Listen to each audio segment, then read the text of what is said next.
Okay students, तो start करते हैं chapter 3 matrix of class 12 mathematics. Right, तो ये फर्स्ट वीडियो है, इंट्रोडक्शन पार्ट होगा स्टूडेंट्स।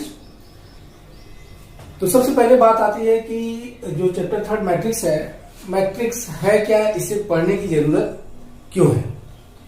तो मैं आपको बताऊं कि मैट्रिक्स जो है इसका एप्लीकेशन बहुत ही ब्रॉड है। राइट, जैसे हम कहें वेरियस ब्रांच ऑफ मैथमेटिक्स में मैट्रिक्स का यूज होता है, और ये जो एक स्ट्रॉन्ग मैथमेटिकल टूल है जिसके थ्रू जनरली जो हम फॉरवर्ड डायरेक्ट मेथड यूज करते हैं, ठीक है ना, मैट्रिक्स का यूज करके उन मेथड के स्थान पे मैट्रिक्स का यूज करके मतलब कि और उसी वर्क को हम सिंप्लीफाइड वे में सॉल्व कर पाते हैं। दैट मीन्स मैट्रिक्स जो है हमारे वर्क को रिड्यूस कर देता है। राइट, किसी भी प्रॉब्लम को हम सिंप्लीफाई कर रहे हैं, सॉल्व कर रहे हैं डायरेक्ट मेथड का यूज करके, अगर उसके स्थान पर मैट्रिक्स यूज करते हैं तो इसका यूज करके उसी वर्क को कम समय में और बहुत ही सिंपल वे में किया जा सकता है। राइट, इसलिए जो है हमें मैट्रिक्स का नॉलेज होना चाहिए। ओके, इसी तरह से अगर हम मैट्रिक्स की बात करें तो इंजीनियरिंग में राइट इसका एप्लीकेशन है, सोशियोलॉजी, ठीक है ना, बजटिंग, गेमिंग, कंप्यूटर, मतलब बहुत ही इसका एक कहते हैं वाइड एप्लीकेशन है, ठीक है, कि जनरली यूज होता है। राइट, इसलिए हमें मैट्रिक्स आनी चाहिए। तो चलिए आइए स्टार्ट करते हैं कि मैथमेटिक्स में एक सिंपल सा एग्जांपल बता दूं। जैसे लीनियर इक्वेशन आप सभी सॉल्व किए होंगे, क्लास 10 में पढ़ा होगा। राइट, कि x plus 2y equal to 3, 3x plus y equal to 5, जैसे इसे सॉल्व करना है। तो इसको सॉल्व करने के लिए हमारे पास में कई मेथड्स हैं, जैसे सब्स्टिट्यूशन मेथड है, एलिमिनेशन मेथड है, क्रॉस मल्टीप्लिकेशन मेथड है, या ग्राफिकल रिप्रेजेंटेशन है। इनकी हेल्प से x और y की वैल्यू को फाइंड आउट किया जा सकता है। Right, also by using matrix इसको हम सॉल्व कर सकते हैं। राइट, लेकिन जैसे जैसे कॉम्प्लिकेशन बढ़ता है, ठीक है, क्या होता है कि जो डायरेक्ट मेथड है उनके द्वारा उस क्वेश्चन को सॉल्व करने में कहीं ना कहीं प्रॉब्लम आना जनरेट हो जाती है। तो ऐसे प्रॉब्लम को हम जो है बाय यूजिंग मैट्रिक्स और इजी वे में सॉल्व कर सकते हैं। जैसे हम कहें अब लीनियर इक्वेशन ये 2 वेरिएबल्स है, अगर 3 वेरिएबल लीनियर इक्वेशन है, जैसे हम कहें x plus 2y plus 3z equal to 10 minus 2x plus y plus 5z equal to 12, x plus y plus z equal to 50। मानो, ठीक है, सपोज ये 3 वेरिएबल लीनियर इक्वेशन है, इससे हमें सॉल्व करना है। देखो सॉल्व तो हो जाएगा डायरेक्ट मेथड के थ्रू भी, ठीक है ना, बट मैट्रिक्स के थ्रू इससे सॉल्व करना आसान होगा। राइट, तो यहां पे अब इसका मैट्रिक्स का रोल समझाना स्टार्ट होगा कि जैसे जैसे वेरिएबल्स इंक्रीज हो रहे हैं, डायरेक्ट वाली मेथड जो है हमारे साथ कॉम्प्लिकेशन बढ़ता जाएगा, टाइम कंज्यूमिंग होगा, ठीक है ना, तो वहां पर हम मैट्रिक्स का यूज करके कम समय में क्वेश्चन को सॉल्व कर पाएंगे। चलिए आगे बढ़ते हैं। अब तो इतनी बात समझ में आ गई होगी कि मैट्रिक्स हमें क्यों है पढ़ने की जरूरत, या इसका इंपॉर्टेंस क्या है। राइट, चलिए आइए स्टार्ट करते हैं। हम जानते हैं मैट्रिक्स क्या है, मैट्रिक्स को जानने की कोशिश करते हैं। तो सबसे पहले मैट्रिक्स को डिफाइन कर लेते हैं कि what is matrix. Matrix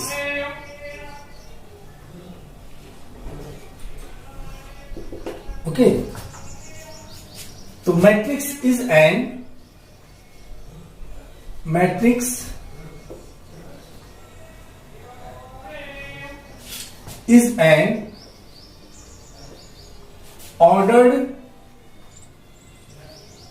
ordered rectangular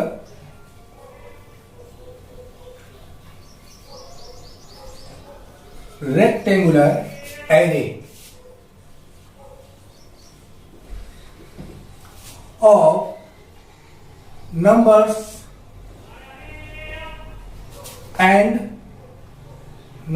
or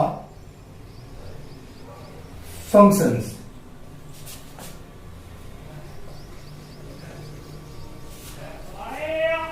numbers and functions, numbers and functions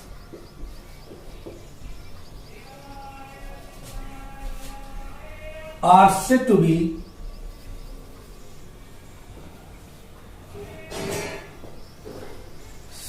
be elements or entries, right? बात समझ में आई? तो मैट्रिक्स क्या है? मैट्रिक्स एक ऑर्डर रेक्टेंगुलर अरेंजमेंट है, दैट मीन्स एरे है किसका? नंबर्स और फंक्शंस का। ठीक है, इसमें जो मैट्रिक्स में नंबर या फंक्शन यूज होते हैं उनको हम क्या बोलते हैं? एलिमेंट्स बोलेंगे या एंट्रीज बोलते हैं। ओके, देखिए array means arrangement of numbers और फंक्शंस। अब किस तरह का अरेंजमेंट? इन रो फॉर्म और इन कॉलम। ठीक है ना? तो इस तरह से देखें, एक मैट्रिक्स को मैं रिप्रेजेंट करता हूं।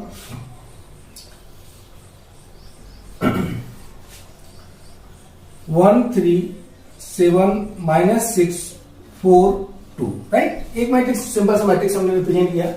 तो इस तरह का अरेंजमेंट देखिए, अगर हम इस मैट्रिक्स का एनालिसिस करें, देखें तो हॉरिजॉन्टली अगर देखते हैं इस तरह से, तो इसमें 2 रो फॉर्म हो रहे हैं, first row and second row.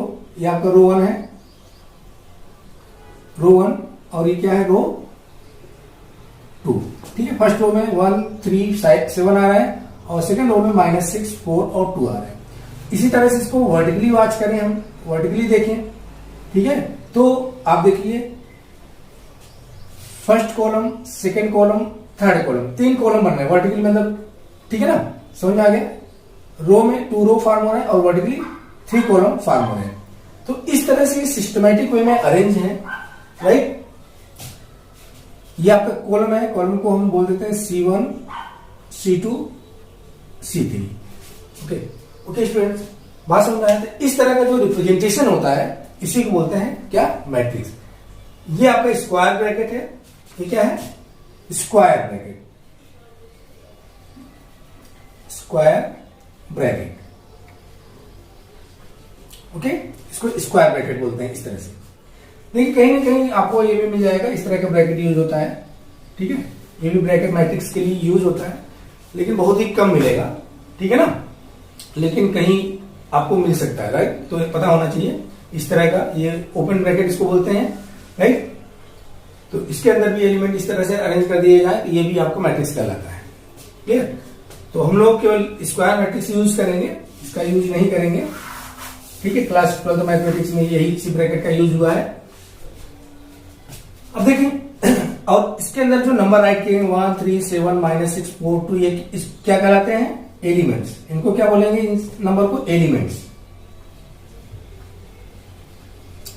Elements और एंट्रीज। इतनी बात समझ में आई? तो नोट डाउन करें स्टूडेंट्स।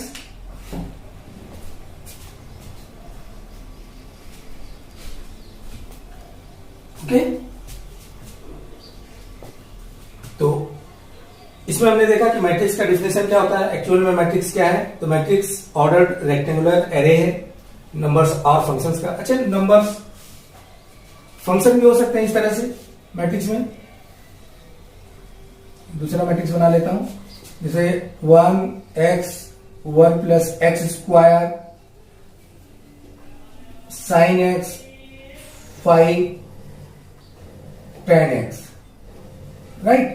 कुछ भी, मतलब इसके अंदर जो एलिमेंट हो सकते हैं, एल्जेब्रिक फंक्शंस हो सकते हैं, ट्रिग्नोमेट्रिक फंक्शंस हो सकते हैं, इवन कॉम्प्लेक्स नंबर भी आ सकते हैं, राइट? बात समझ में आया? तो मेनली बात है कि इस तरह का अरेंजमेंट जो होगा वो मैट्रिक्स होगा। क्लियर? इसके अंदर भी ये जो फंक्शंस हैं, एलिमेंट होंगे, ये सब एक क्या है? 1x 1 + x², these are the elements और entries of the matrix. Clear? इतनी बात समझ में आ गई स्टूडेंट्स? चलिए इसे मैं रख करता हूं। अब देखिए, जो मैट्रिक्स है इसको हम जो है इंग्लिश के कैपिटल लेटर से रिप्रेजेंट करते हैं। ठीक है ना? जैसे ABCD, इनसे हम मैट्रिक्स को रिप्रेजेंट करते हैं, राइट? जिसे इसको बोल सकते हैं कि ये क्या है, मैट्रिक्स ए है। तो इंग्लिश अल्फाबेट के कैपिटल लेटर से A B C D X Y Z किसी से भी आप रिप्रेजेंट कर सकते हैं। ओके, चलिए बात समझ में आ गया। अब देखें, इससे मैं करता हूं, मैट्रिक्स से जुड़ी हुई बातें और जानने की कोशिश करते हैं। अब इसी मैट्रिक्स में एक टर्म डिफाइन होता है, order of the matrix. Order of the matrix, ठीक, ऑर्डर ऑफ द मैट्रिक्स। देखिए ऑर्डर ऑफ द मैट्रिक्स क्या होता है। चलिए सबसे पहले एक मैट्रिक्स ले लेते हैं। सपोज मैट्रिक्स ए आपका है 1 5 3 6 x 8, ठीक है, एक सिंपल मैट्रिक्स हमने ले लिया। ठीक है, तो स्टूडेंट्स देखिए जो हॉरिजॉन्टली देख रहे हैं कितने रो फॉर्म हो रहे हैं, 2 रो फॉर्म हो रहे हैं, और कॉलम कितने हो रहे हैं 1 2 3, ये 3 कॉलम हो रहे हैं। तो मैट्रिक्स के ऑर्डर को डिफाइन करने के लिए हम करते क्या है, इस मैट्रिक्स में कितने रो हैं, 2 रो हैं, यहां 2 राइट कर लीजिए, क्रॉस का साइन यूज कर लीजिए। कॉलम कितने हैं 1 2 3 राइट कर दीजिए। अब ये जो हमने राइट किया 2 क्रॉस 3, यही है ऑर्डर ऑफ द मैट्रिक्स। ये क्या है, order of the matrix, order of the matrix. Clear है। तो मैट्रिक्स का ऑर्डर क्या होगा, 2 क्रॉस 3 होगा, इस वाले मैट्रिक्स का ऑर्डर। ठीक है, 2 क्या रिप्रेजेंट कर रहा है, नंबर ऑफ रो, 3 क्या रिप्रेजेंट कर रहा है, नंबर ऑफ कॉलम, और क्रॉस साइन है। अच्छा, इसको 2 क्रॉस 3 से मतलब ये नहीं होगा 2 3 जा 6 मल्टीप्लाई नहीं करना है, इसको ऐसे ही अंडरस्टूड करना है कि किसी भी मैट्रिक्स का ऑर्डर 2 क्रॉस 3 इस तरह से रिप्रेजेंट करेंगे। ठीक है, या इसको 2/3 भी बोल सकते हैं, 2/3 कोई मैट्रिक्स है तो ये कैसा मैट्रिक्स है, 2/3 का मैट्रिक्स है। ओके, इतनी बात समझ में आ गई। इसे रब कर दें, आई थिंक डाउट नहीं होना चाहिए। चलिए इसी तरह से अगर मैं ऐसा भी हो सकता है मैट्रिक्स, हम इस तरह से भी रिप्रेजेंट कर सकते हैं, ठीक है ना, 1 5 6 3 8 0, ये भी मैट्रिक्स है। इसमें देखें कितने रो है, 1 2 3 रो है, कॉलम कितने हुए, 1 2 कॉलम हुए। इसका ऑर्डर क्या हो जाएगा, तो काउंट करेंगे, 3 रो है, 3 राइट करेंगे, क्रॉस कितने कॉलम है, 2 कॉलम है, तो 2, तो इस मैट्रिक्स का ऑर्डर क्या होगा, 3 क्रॉस 2। बात समझ में आया। ऐसा भी मैट्रिक्स होगा 1 2 3 6 7 8 5 -1 0, ये भी मैट्रिक्स है। अब इसमें काउंट कर लीजिए कितने रो है, 1 2 3 रो, कितने कॉलम है, 1 2 3 कॉलम है, तो इसका ऑर्डर क्या होगा, 3 क्रॉस 3 का मैट्रिक्स है। ठीक है, बात समझ में आ गई। तो ये सब क्या है, रेक्टेंगुलर फॉर्म है। रेक्टेंगुलर क्यों बोला गया, अगर आप देखिए तो ये क्या फॉर्म हो रहा है, एक रेक्टेंगल फॉर्म हो रहा है। ये क्या है, एक रेक्टेंगल फॉर्म और स्क्वायर बन रहा है, स्क्वायर रेक्टेंगल ही होता है, ठीक है ना, तो इसीलिए रेक्टेंगुलर बोला गया। अरेंजमेंट नंबर का है प्रॉपर, राइट। इतनी बात समझ में आ गई स्टूडेंट्स। ओके, और इसमें कुछ बात जानने की कोशिश करते हैं।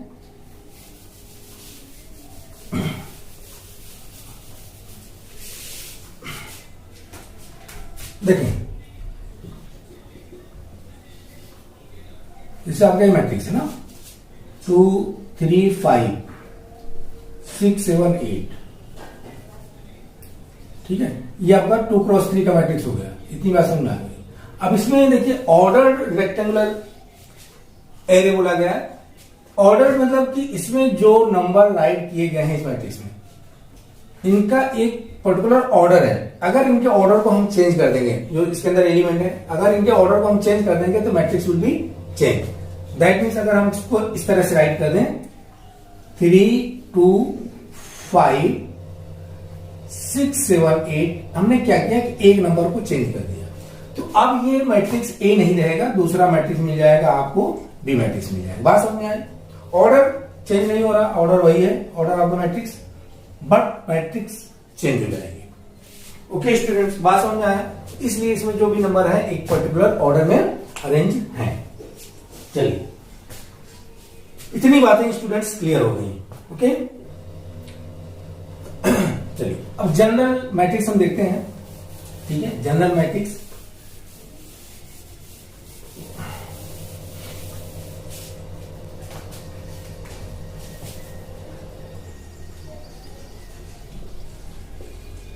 General matrix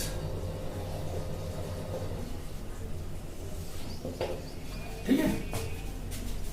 suppose matrix A है आपका, इस तरह से एक जनरल मैट्रिक्स हम ले लेते हैं जिसमें नंबर ऑफ रो कितने हैं, m है, एंड नंबर ऑफ कॉलम कितने हैं, n है। Okay, matrix A is the order of m cross n। ठीक है, एक मैट्रिक्स है जिसका ऑर्डर m क्रॉस n है। ठीक है, चलिए m n कोई भी नंबर हो सकते हैं। ठीक है ना, एक जनरल मैट्रिक्स ले रहे हैं। अब देखिए फर्स्ट एलिमेंट क्या आएगा। फर्स्ट एलिमेंट हम ले लेते हैं a11। ठीक है, a11 क्यों लिया, यहां समझिए। First row first column, a12 first row second column, a13 first row third column. इसी तरह से हम आगे बढ़ते जाएंगे और एलिमेंट आ जाएगा फर्स्ट रो, मान लो jth कॉलम, jth कॉलम है। एंड और आगे जाएं तो आ जाएगा हमारा एलिमेंट फर्स्ट रो कितने कॉलम, n, तो nth कॉलम। ओके, बात समझ में आ गया। इसी तरह से जब सेकेंड रो चलेंगे तो आ जाएगा element a21 second row first column, a22 second row second column, a23 second row third column. इसी तरह से हम आगे बढ़ेंगे a2j second row jth column, और finally a2n second row nth column. बात समझ में आ रहा है बच्चों। इसी तरह से हम थर्ड रो फर्स्ट कॉलम, ठीक है, के एलिमेंट हम इसी तरह से राइट कर सकते हैं। चलिए एक और राइट कर लेते हैं। क्या राइट करें, a31 यहां आ जाएगा, a32 आ जाएगा, a33 आएगा, और इसी तरह से a3j आ जाएगा, और फाइनली a3n आ जाएगा। इसी तरह से एलिमेंट पूरा है। अब इसी तरह से आगे बढ़ते हुए हम कोई जनरल टर्म ले लेते हैं, ith रो, तो ai1 ith row first column, ai2 ith row second column, ai3 ith row third column. इसी तरह से आ जाएगा aij ith row jth column, और फाइनली आ गया ain ith row nth column. ठीक है, और लास्ट में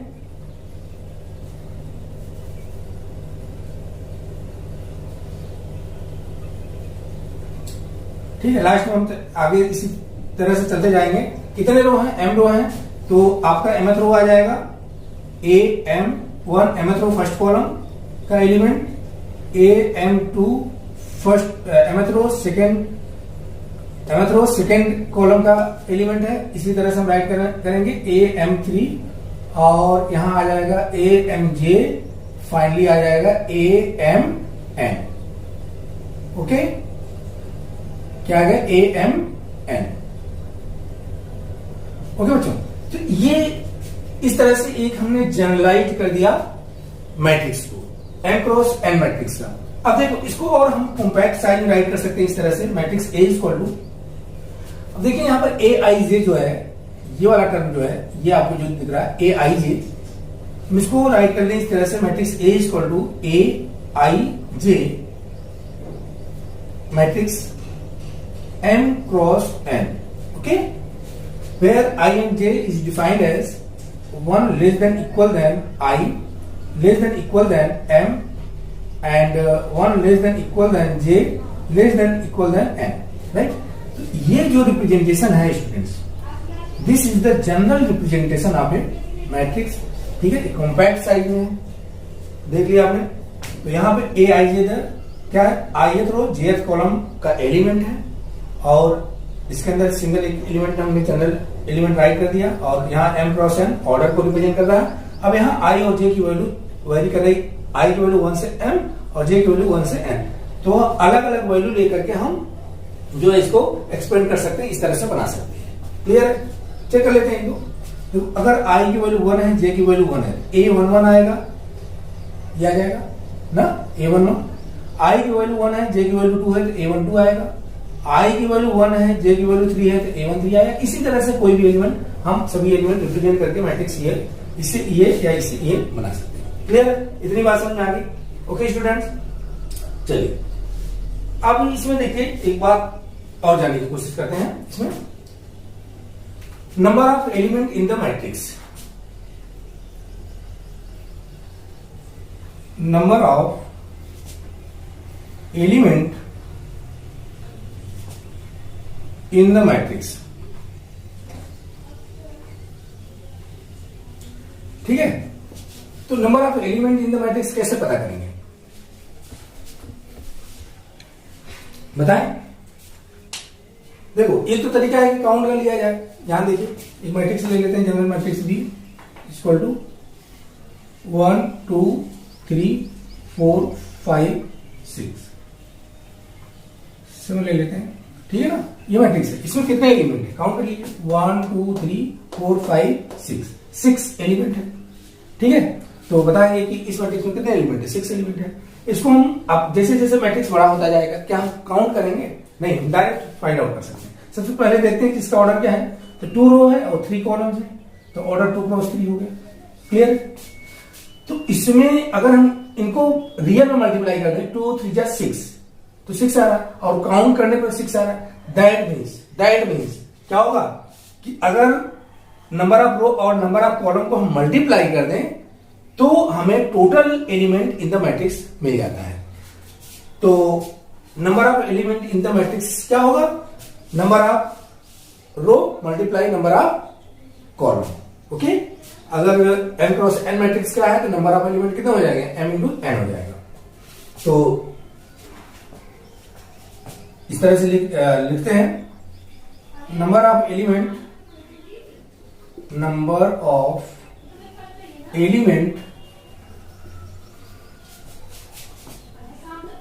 in the matrix of order m cross n equal to, अगर m क्रॉस n का मैट्रिक्स कोई है तो उसमें नंबर ऑफ एलिमेंट कितने हो जाएंगे? m इंटू n, मतलब उनको रियल में हम मल्टीप्लाई कर लें। ओके बच्चा, तो इसे नोट डाउन कर लें यहां तक। तो इस वीडियो में